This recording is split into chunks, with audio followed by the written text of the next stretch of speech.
Primeiro, o avivamento é uma promessa de Deus. Segundo, o avivamento é uma necessidade da igreja. Terceiro, o avivamento é objeto de um profundo clamor da igreja. Veja ainda verso 3 comigo. Porque derramarei água sobre o sedento, torrente sobre a terra seca, derramarei do meu espírito sobre a tua posteridade, e a minha bênção sobre os teus descendentes. Note você que agora ele vai comparar duas coisas. O que significa água para o sedento? O que significa chuva para a terra seca?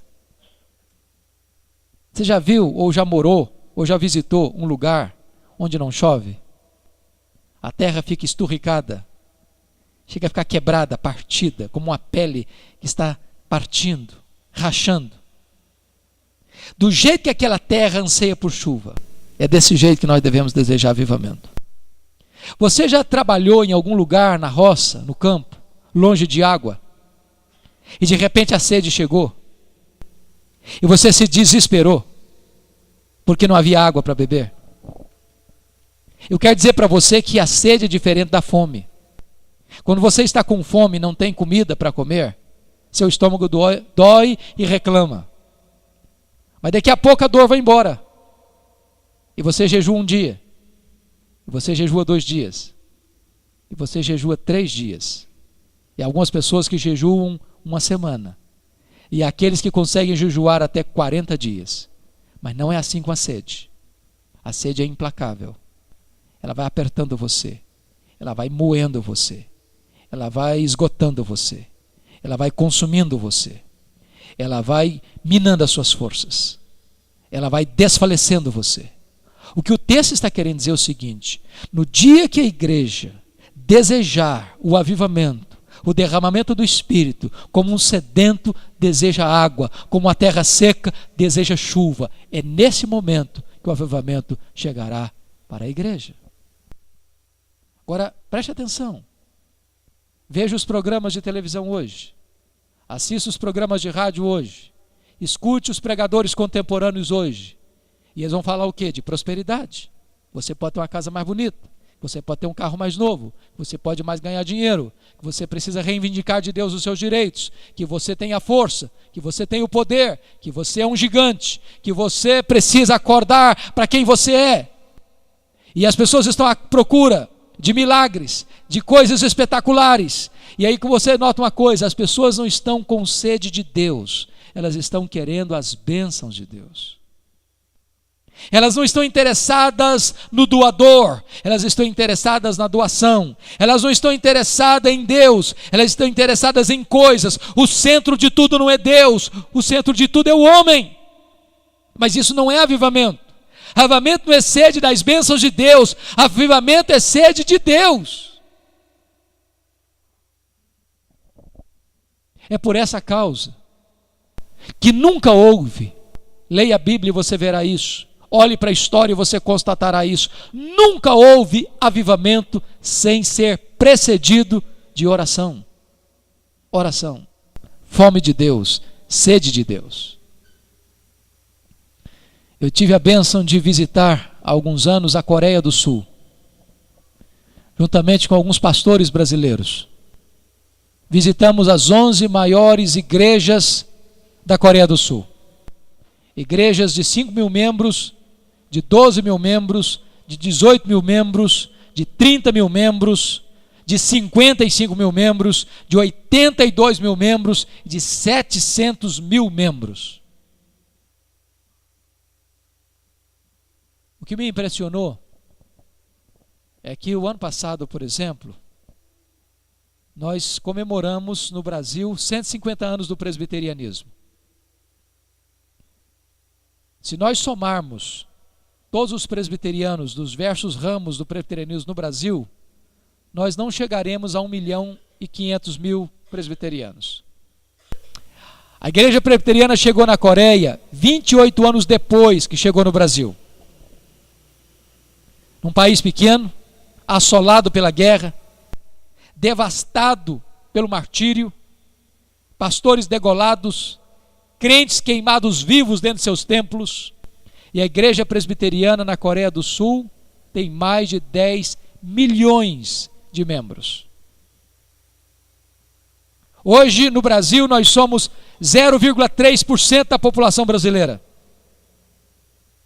A igreja presbiteriana na Coreia representa 23% da população sul-coreana.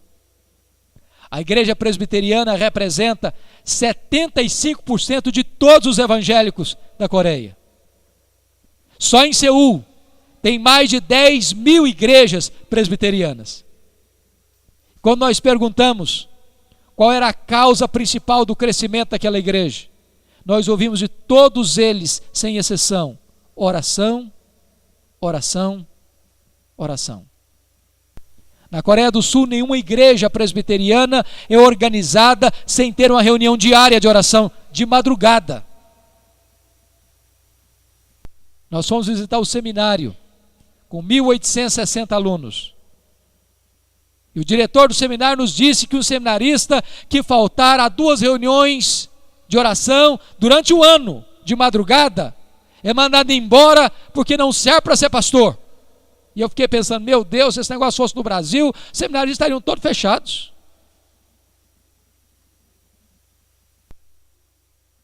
Um dia eu tive a coragem de perguntar para um desses pastores que tinha deixado a cátedra no seminário para plantar uma igreja, já estava com a igreja de 12 mil membros. E eu perguntei, vocês oram de madrugada porque vocês são orientais, porque vocês têm o hábito de levantar cedo? E ele disse, não. No mundo inteiro as pessoas levantam cedo para ganhar dinheiro. Nós levantamos de madrugada para orar, porque Deus é prioridade na nossa vida.